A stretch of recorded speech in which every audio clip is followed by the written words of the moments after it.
जय गुरु जी संगत जी, जय गुरु जी। ओम नमः शिवाय, शिव जी सदा सहाय। ओम नमः शिवाय, गुरु जी सदा सहाय। सभी साथ संगत को जय गुरु जी। चैनल को सब्सक्राइब कर दीजिए और बेल आइकन को प्रेस कर दीजिए ताकि जितने भी दिव्य सत्संग आए वो आप तक सुगमता से पहुंच सके। तो आज आप भी अगर चाहें तो जितनी जो नंबर स्क्रीन पर फ्लैश हो रहा है उस पर अपना सत्संग साफ आवाज़ में रिकॉर्ड करके या लिख कर आप बेच सकते हैं। गुरुजी आप सबकी अरदास से जल्दी जल्दी पूरी करें ताकि हमको भी आपके शुक्राना करने का मौका मिले। जय गुरु जी संगत जी। आज का सत्संग जो है वो पंजाब से आया है अंकल जी का। अंकल जी अपना सत्संग शुरू करते हैं गुरु जी मंत्र द्वारा। ओम नमः शिवाय, शिव जी सदा सहाय। ओम नमः शिवाय, गुरु जी सदा सहाय। मेरी जर्नी गुरु जी के साथ 2023 में शुरू हुई थी। मुझे ये पता नहीं था कि गुरु जी मेरी लाइफ में कब आएंगे और सारी प्रॉब्लम्स धीरे धीरे दूर करने लगे। मेरी सिस्टर दिल्ली में जॉब करती है और मैं कुछ दिन उसके पास रहने के लिए गया। फिर वहाँ से मुझे गुरुजी के बारे में पता चला जब वो गुरुजी के सत्संग सुन रही थी। मुझे माफ़ करना संगत जी, तब मैं यही मानता था कि कौन है गुरुजी जिनके बारे में ये सत्संग सुनती रहती है।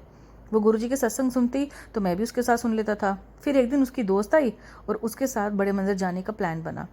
जब प्लान बना तो मैं भी फिर उनके साथ गया। मुझे तो लगा था कि आज का सारा दिन हमारा लाइन में ही निकल जाएगा क्योंकि बड़े मंदिर की लाइन बहुत ज़्यादा लंबी थी। फिर मैंने गुरुजी से मन में अरदास की कि आप मुझे अंदर देखना है, आप जल्दी जल्दी मुझे अंदर बुलाओ गुरुजी। और गुरुजी ने 20 मिनट में अंदर बुला लिया और वो 20 मिनट ऐसे लग रहे थे जैसे कि 5 मिनट भी नहीं हुए हो। लाइन में खड़े खड़े मेरी सिस्टर ने बताया कि यहाँ पे जो भी जल प्रसाद मिलता है, लंगर प्रसाद मिलता है, उससे शरीर के सारे कष्ट दूर हो जाते हैं। इसको पीने और खाने से बहुत पॉजिटिविटी अंदर आती है। और मैं जैसे ही अंदर गया मुझे बहुत पॉजिटिविटी महसूस हुई और अंदर का माहौल और डिसिप्लिन देख के हम लोग लंगर प्रसाद खाकर बाहर आ गए और वापस घर आ गए। फिर मैं भी सत्संग सुनने लगा और गुरुजी के साथ बहुत अच्छे से जुड़ गया। तो गुरुजी का एक मैसेज फ्लैश हुआ कि तेरी सारी दिक्कत मैं खुद दूर करूंगा। ये मैसेज देख के मुझे और पॉजिटिविटी आई। फिर जैसे जैसे दिन जाते रहे मैं रोज़ गुरुजी के सत्संग सुनने लगा और कुछ दिनों बाद गुरुजी को मन में कहा, गुरुजी हमारे घर में आपकी कोई फ़ोटो नहीं है, माफ़ करना संगत जी। तब मुझे पता नहीं था कि गुरुजी की फ़ोटो को स्वरूप कहते हैं। फिर उसके 3-4 दिन बाद हमारा फिर से प्लान बड़ा बड़े मंदिर जाने का। तब मैं और मेरी सिस्टर दोबारा बड़े मंदिर गए। तब भी बहुत लंबी लाइन थी, लेकिन गुरुजी के शब्द सुनता रहा जो बड़े मंदिर में चल रहे थे और आराम आराम से अंदर जाता रहा। तब शायद गुरुजी मेरी प्रतिज्ञा ले रहे थे। तब अंदर जाके हमने वैसे ही सामने जल प्रसाद और लंगर प्रसाद छका संगत जी। और जब हम बाहर आए तो वहाँ पर गुरुजी के स्वरूप और लॉकेट मिल रहे थे। और आप मानोगे नहीं संगत जी, मेरी सिस्टर को तब गुरुजी के 2 स्वरूप मिले और वो बहुत देर तक बहुत खुश हुआ वहाँ पे मैं। और वहाँ बैठा रहा और जय गुरुजी, शुक्राना गुरुजी मैं बोलता रहा मन ही मन। संगत जी हम लोग गुरुजी को लेकर अपने घर आ गए और फिर मुझसे उस दिन मैसेज शो हुआ गुरुजी का कि स्वरूप को ऐसे नहीं रखना चाहिए, इसको अच्छे से फ्रेम करवा के मंदिर में रखना चाहिए। संगत जी उसके बाद पता नहीं क्या हुआ, हमें टाइम ही नहीं मिला था कि गुरुजी के स्वरूप को फ्रेम करवाने का। फिर 4 दिन बाद मुझे दोबारा मैसेज शो हुआ कि पुत्र तूने मेरा कहना नहीं माना, जैसा मैंने कहा है वैसा कर, तेरे घर खुशी आएंगी। संगत जी वो मैसेज देख के मैं अपनी सिस्टर को कहा हम दोनों जाकर पहले गुरुजी के स्वरूप को फ्रेम करवा लेते हैं, फिर एक प्यारा सा मंदिर गुरुजी के लिए अपने घर में हम विराजमान करेंगे उस मंदिर में गुरुजी को। और संगत जी मैं हर रोज़ गुरुजी के मंदिर में जोत चलाता था। और आप मानोगे नहीं संगत जी, जिस दिन हमने घर में मंदिर लगाकर गुरुजी को उसमें विराजमान किया और जोत जलाई, उस दिन शाम को मैं और मेरी सिस्टर घर के बाहर खड़े थे और एक प्यारी सी बटरफ्लाई ब्राउन कलर की, पहले वो मेरी सिस्टर के सर से 2 बार घूमी और फिर मेरे सर के ऊपर से 4 बार घूमी और चली गई। तब मुझे पता नहीं था कि वो हमें ब्लेस करने आए हैं। और उसी दिन रात को मेरी सिस्टर को मैसेज मिला गुरुजी का कि मैंने तुझे और तेरे भाई को ब्लेस कर दिया है। ये देख के हमें बहुत खुशी हुई संगत जी कि गुरुजी ने खुद आकर हमें ब्लेस किया। वो आए और ब्लेस करके चले भी गए। मैं अपनी हर प्रॉब्लम गुरुजी के स्वरूप के आगे खड़ा होकर गुरुजी के साथ शेयर करता हूँ और गुरुजी कब वो प्रॉब्लम सॉल्व कर देते हैं पता ही नहीं लगता।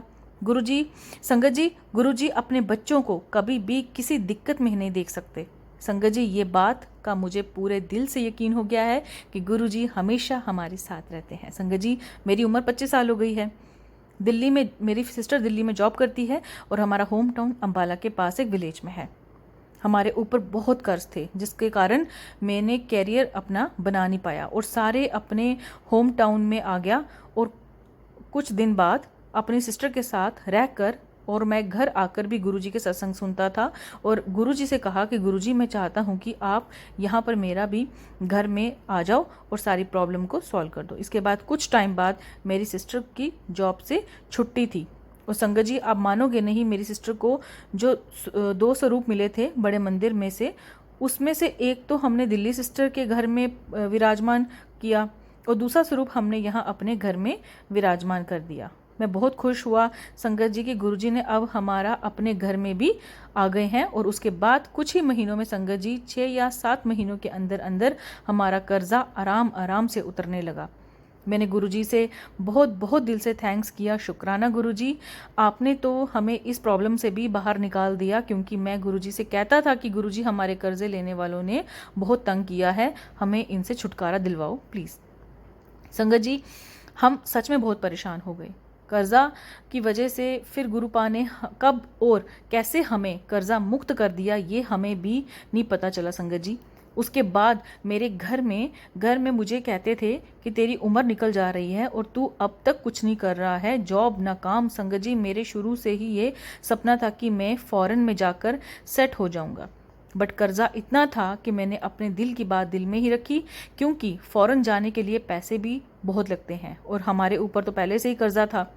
संगत जी मैं अपनी बात को दिल में रखकर टाइम निकालता गया और गुरुजी मेरी लाइफ में आए हैं। तब से गुरुजी ने सभी रास्ते साफ कर दिए, उन्होंने कर्जा मुक्त किया। हमारे घर में सारी नेगेटिविटी थी उससे भी गुरुजी ने दूर कर दिया, रोज़ रोज़ लड़ाइयाँ होती थी उससे भी गुरुजी ने ठीक ठाक। और संगत जी मैंने गुरुजी को कहा कि गुरुजी आपने सब कुछ मेरी लाइफ में आराम से ठीक किया है, अब मेरा फॉरेन जाने का सपना भी पूरा कर दो प्लीज़ गुरुजी। और संगत जी आप मानोगे नहीं, गुरुजी ने मेरी ये अरदास भी सुन ली है। उन्होंने सारे रास्ते साफ तो कर ही दिए हैं जिनकी वजह से प्रॉब्लम आ रही थी। संगत जी मुझे पूरा यकीन है कि गुरुजी मेरा ये सपना भी ज़रूर पूरा करेंगे, मुझे अपने गुरुपा पर पूरा विश्वास है। मैं अपने सत्संग को यही समाप्त करता हूँ और दूसरे शुक्राना सत्संग की तैयारी करता हूँ।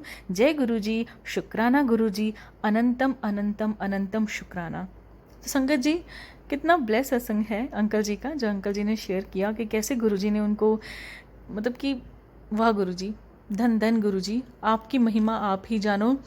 अब अंकल जी की अरदास है कि जैसे उनका फ़ौरन जाने की अरदास पूरी होगी तो फिर से वो शुक्राना सत्संग करेंगे। तो हम सब संगत जी अंकल जी आपके लिए अरदास करेंगे कि आपका ये भी सपना जो है वो पूरा हो और आप फ़ौरन जाएं और फिर शुक्राना शेयर करें।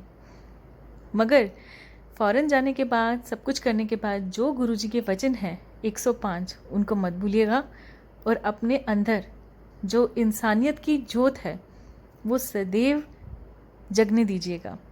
जय गुरुजी, शुक्राना गुरुजी। अब मैं सत्संग यही विराम करती हूँ। ओम नमः शिवाय, शिवजी सदा सहाय। ओम नमः शिवाय, गुरुजी सदा सहाय।